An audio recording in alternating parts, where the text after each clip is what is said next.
আসসালামু আলাইকুম, আশা করি সবাই ভালো আছেন। আজকে আমরা বানাবো নারকেলের নাড়ু।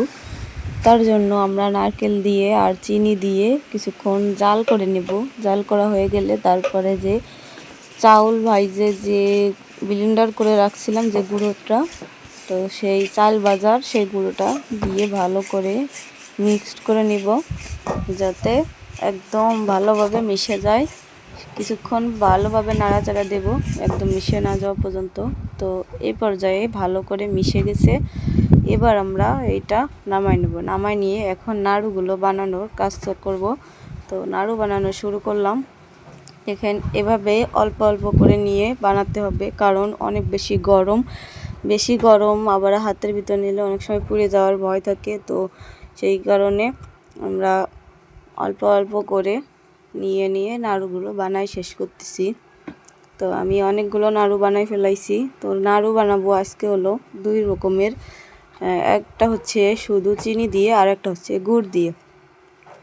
তো আপনাদেরকে দেখাচ্ছি এটা হচ্ছে চিনি দিয়ে যে নাড়ুটা বানানো ওইটা, আর আগে বানানো হয়ে গেছে না মূলত যে গুড়েরটা ওইটা বানানো শেষ। তো এইগুলাও আমাদের বানানো শেষ হয়ে গেছে সবগুলো। তো বাকি যে নাড়ুগুলো বানাই রাখছি দুইটারই কালার দুই রকমের, দেখেই বোঝা যাবে। তো দেখেন এখন আমাদের বানানো শেষ। তো চলেন দেখাই। এই যে নাড়ুগুলো দেখতেছেন ডান পাশে, এগুলো হচ্ছে গুড়ের নাড়ু, আর যেগুলো আমি সব একটা একটা করে সরাই রাখতেছি এগুলো হচ্ছে চিনি দিয়ে শুধু বানানো। এ কারণে একটা হয়েছে সাদা আর একটা হয়েছে একটু লাল লাল। এখন এটা খেয়ে দেখবো, ট্রাই করে দেখবো কেমন মজা হয়েছে। তো মাশাআল্লাহ সবগুলো অনেকটা ভালোই শক্ত হয়ে গেছে। তো আমাদের গুঁড়ো প্রায় শেষ। এখন আমি প্রথমে চিনিটা ট্রাই করে দেখতেছি, মোটামুটি অনেক বেশি ভালোই লাগলো। তবে গুড়েরটাও ট্রাই করে দেখব, আশা করি এটা ভালো লাগবে অনেক বেশি। তো দুইটাই ভালো হয়েছে, তার ভিতরে গুড়েরটা একটু বেশি সুস্বাদু হয়েছে, খেতেও অনেক মজার। তো আমাদের আজকে বানানো শেষ নাড়ু।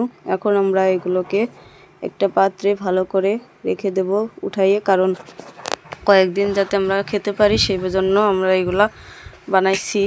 তো আমাদের দেখেন ভিতরেটা কত বেশি শক্ত এবং অনেক বেশি মজার হয়েছে।